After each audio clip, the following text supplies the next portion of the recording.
Dear students, welcome in my YouTube channel. आज के इस वीडियो के अंदर हम बात करेंगे आईपीयू काउंसलिंग 2025 के बारे में।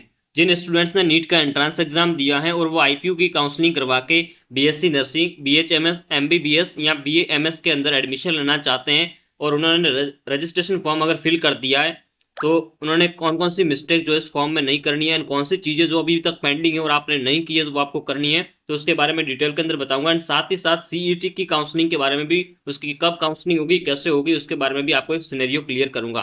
तो इस वीडियो को एंड तक के जरूर देखिएगा। तो चलो वीडियो को स्टार्ट करते हैं।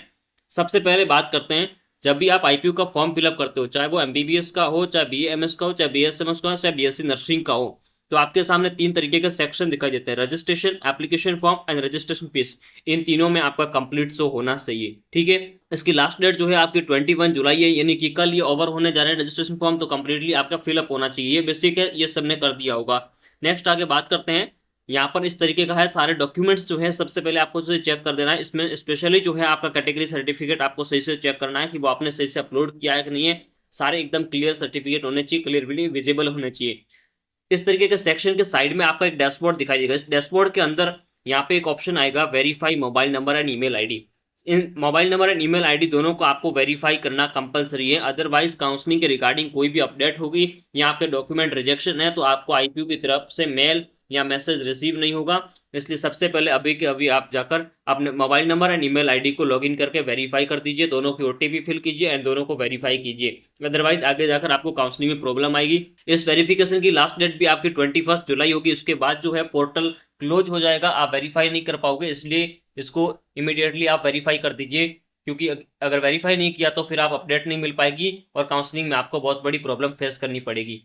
नेक्स्ट आके बात करते हैं डॉक्यूमेंट्स के अंदर सबसे ज्यादा आपको ध्यान रखना है कैटेगरी सर्टिफिकेट का। ओबीसी एनसीएल कैटेगरी, इसी की वजह से काफी सारे स्टूडेंट को काउंसलिंग में रिजेक्शन की प्रॉब्लम आती है। एंड तो ये सर्टिफिकेट आपको सही तरीके से अपलोड करना है। आईपीयू की गाइडलाइन के अकॉर्डिंग आपका सर्टिफिकेट जो 31 मार्च 2025 के बाद का बना हुआ होना चाहिए। अगर आपके पास सर्टिफिकेट इससे पहले का है, ओल्ड ओबीसी आप अपलोड कर सकते हैं, लेकिन उसके साथ साथ आपको जो अपना एनसीएल सर्टिफिकेट है वो रिन्यू करवा के आपको अपलोड करना है। इन केस ऑफ अगर आपका सर्टिफिकेट 31 मार्च 2025 से पहले का है तो आपको न्यू एनसीएल जो है वो रिन्यू करवा के इसके अंदर आपको अपलोड करना होगा, तभी आप ओबीसी कैटेगरी के अंडर आओगे एंड आप काउंसलिंग में पार्टिसिपेट कर पाओगे। अदरवाइज आपको अगर रिजेक्ट हो गया तो आपको जनरल कैटेगरी के अंदर आपको कंसीडर कर दिया जाएगा। नेक्स्ट आगे बात करते हैं आईपीयू सीईटी। जिन स्टूडेंट्स ने आईपीयू का सीईटी का एंट्रेंस एग्जाम दिया है और वो बीएससी नर्सिंग के अंदर एडमिशन लेना चाहते हैं तो आईपीयू सीईटी के थ्रू जो है इसमें भी 6 कॉलेज में एडमिशन हो सकता है, लेकिन मेजोरिटी जो है काफी सारे कॉलेज में सीट फुल हो जाती है नीट के थ्रू, तो रिमेनिंग 3 से 4 कॉलेज बचाती है तो उनमें एडमिशन सीईटी के थ्रू होता है। कई बार 6 के 6 कॉलेज में भी सीईटी के थ्रू एडमिशन होता है। तो इसका रजिस्ट्रेशन कब होगा एंड काउंसलिंग कब होगी? जो आईपीयू का एग्जाम दिया था एंड 2500 रुपीज की आपने फीस पे करी थी, तो वो रजिस्ट्रेशन आपका कंप्लीट है। एक्स्ट्रा आपको कोई भी काउंसलिंग की फीस पे नहीं करनी होगी। आपका रजिस्ट्रेशन प्रोसेस भी ऑलमोस्ट कंप्लीट है।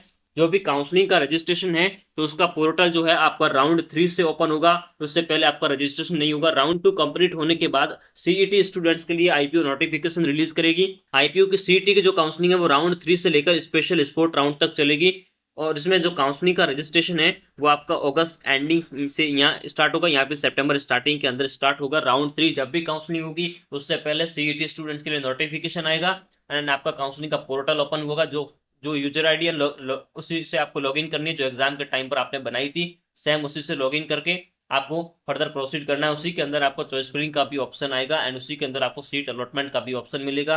आपकी mobile number and email ID verify होनी चाहिए। Thanks for watching. इसी तरीके का क्वालिटी कंटेंट देखने के लिए इस चैनल को सब्सक्राइब कीजिए एंड बेल आइकन को प्रेस कर दीजिए।